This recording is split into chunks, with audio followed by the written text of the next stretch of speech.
How to open a fast food franchise business. Some of the world's most famous franchises are fast food restaurants: McDonald's, Burger King, Taco Bell, Dunkin' Donuts, and Kentucky Fried Chicken, just to name a few. To open your own franchise, you need to apply and be accepted by the franchisor, who must decide whether to let you license use of its trademarks and business methods. After arranging financing, you can sign the franchise agreement and then begin the necessary training. Part 1: Researching fast food franchises. 1. Identify fast food franchises. There are many fast food franchises.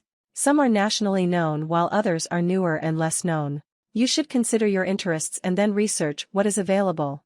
You can find franchising opportunities by going to your library and checking out a franchise opportunities handbook, if one is available. Also visit.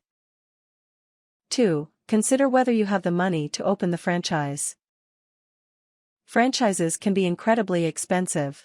For example, McDonald's requires that you have $750,000 in cash, which you can't borrow. Kentucky Fried Chicken also requires that you have $750,000 in liquid capital. You can find the requirements by researching the franchise online.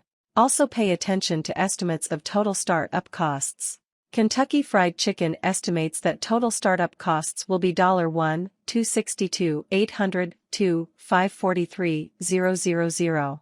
Less known franchises will generally have lower start-up costs and requirements.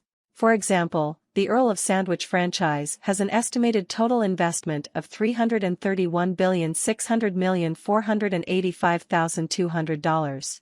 It also requires a cash investment of $200,000.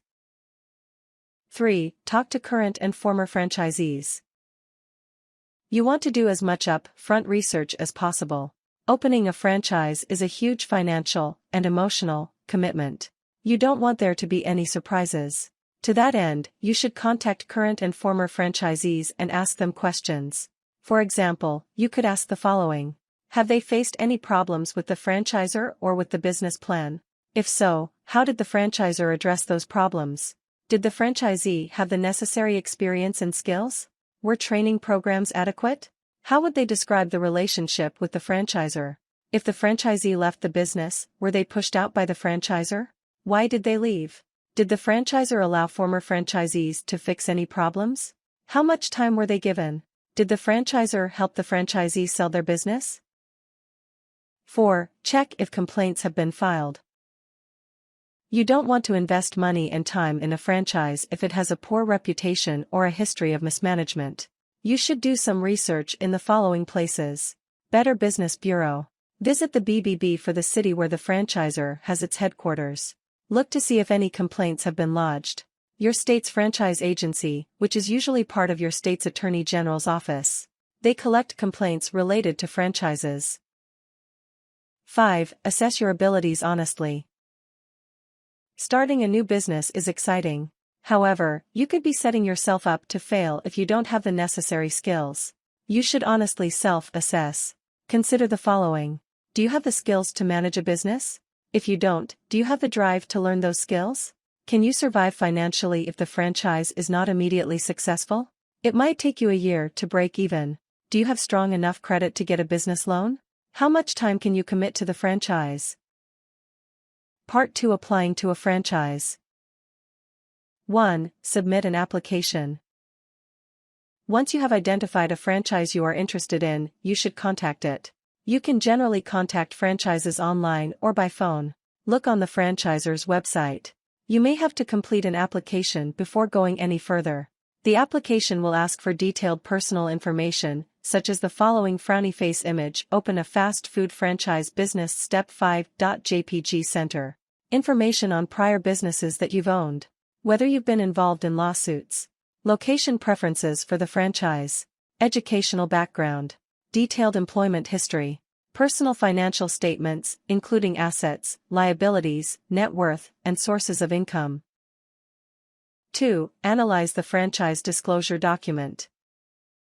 By law, every franchisor must give you a lengthy document called a franchise disclosure document, FDD, at least 14 days before you sign a contract. You should try to get it as soon as possible.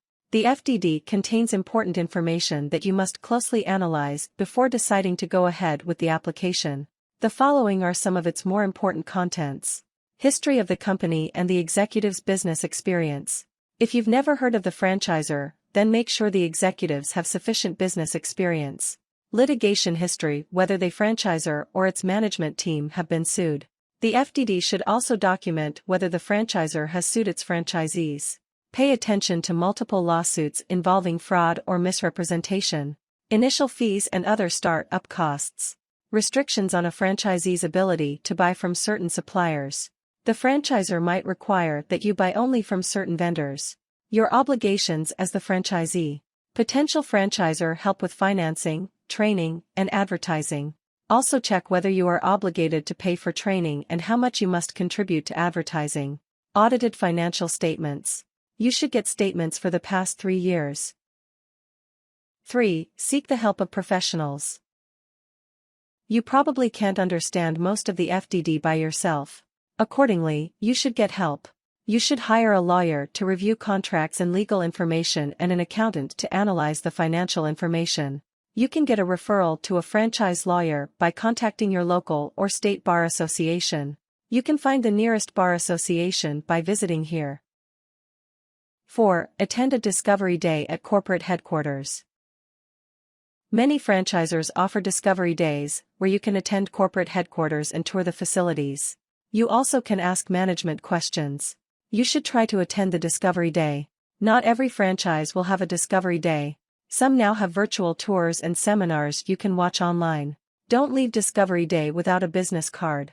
You will probably have plenty of questions and there should be someone you can contact. Some franchisors won't give you a copy of their FDD until you attend the discovery day. 5. Sign the franchise agreement. After the franchisor approves your application, they will send you a franchise agreement to sign. Go over it with your lawyer. If you and your lawyer don't understand terms of the agreement, then ask the franchisor for clarification. After signing the agreement, make sure that you keep a copy. You will need to follow your obligations under the franchise agreement. If you don't, then the franchisor could terminate your business. Part 3. Financing your franchise. 1. Make sure you have the necessary down payment. Down payment requirements vary depending on the fast food franchise. You will probably have to provide documentation that you have the necessary amount. You should gather bank statements. 2. Ask about franchisor financing. Some franchisors will offer to finance their franchises. Alternately, they may have developed relationships with banks which will extend a loan so that you can buy a franchise. You should ask about franchisor financing if it isn't mentioned in the FDD. There are some advantages to franchisor financing. For example, the process is usually simplified. However, the franchisor might only be willing to fund part of the amount necessary to start the business. 3. Consider an SBA loan. The Small Business Administration is a U.S. government agency that will guarantee loans. About 10% of their loans are for franchises. To qualify for an SBA loan, you must meet stringent requirements, such as having excellent credit, usually a score over 700. You can ask about an SBA loan by visiting a bank. 4. Apply for a conventional loan instead. Banks might also lend even if you don't qualify for an SBA loan. However, the interest rate and terms will be less favorable than what you could get with an SBA loan. You should gather the following financial information to show a bank. Personal financial statement. Personal tax returns for the past 3 years. Verification of your down payment. A business plan. 5. Consider other financing options. Make sure that you consider all sources of potential funding. For example, you might obtain the money in one of the following ways. Take out a home equity line of credit, HELOC. You might be able to get a second mortgage or HELOC on your home.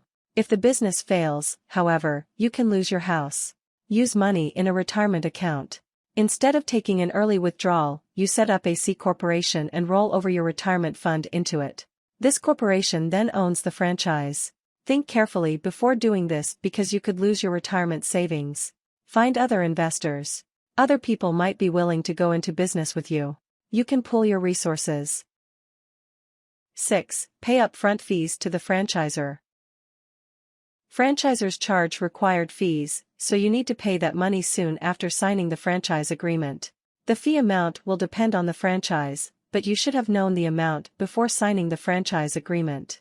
Dunkin' Donuts, for example, will require $40,000,90,000 in franchise fees.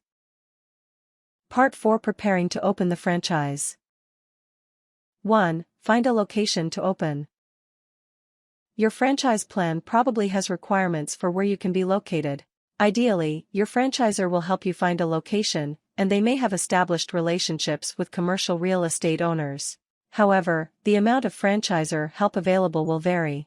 If you have to look on your own, then pay attention to whether any commercial building projects are slated nearby. For example, if a new mall is being built, then foot traffic might be diverted from your business. You can check with the city's land use office to find out if any new building projects are planned. Pay attention to building requirements listed in your franchise agreement. For example, McDonald's requires that the ideal site be at least 50,000 square feet. You should have your franchisor sign off on any building before you lease it. 2. Purchase equipment. You don't get the equipment for free. Instead, you will need to purchase the necessary equipment. Your franchisor should tell you what equipment to purchase and set up so that you can run your business. 3. Attend trainings. The franchisor should offer trainings so that you can hit the ground running. The trainings will differ depending on the fast food franchise. McDonald's, for example, offers the following training: 9-18 months at a nearby restaurant. Seminars, one-on-one training sessions, and conferences. Operator training classes. A week-long course conducted at the Oak Brook, Illinois headquarters. 4. Obtain proper permits and licenses. Generally, you will need to get permits and licenses from your state as well as from your municipality. One advantage of hiring a lawyer is that they can handle this paperwork for you. Your franchisor should also help you navigate the requirements for your location.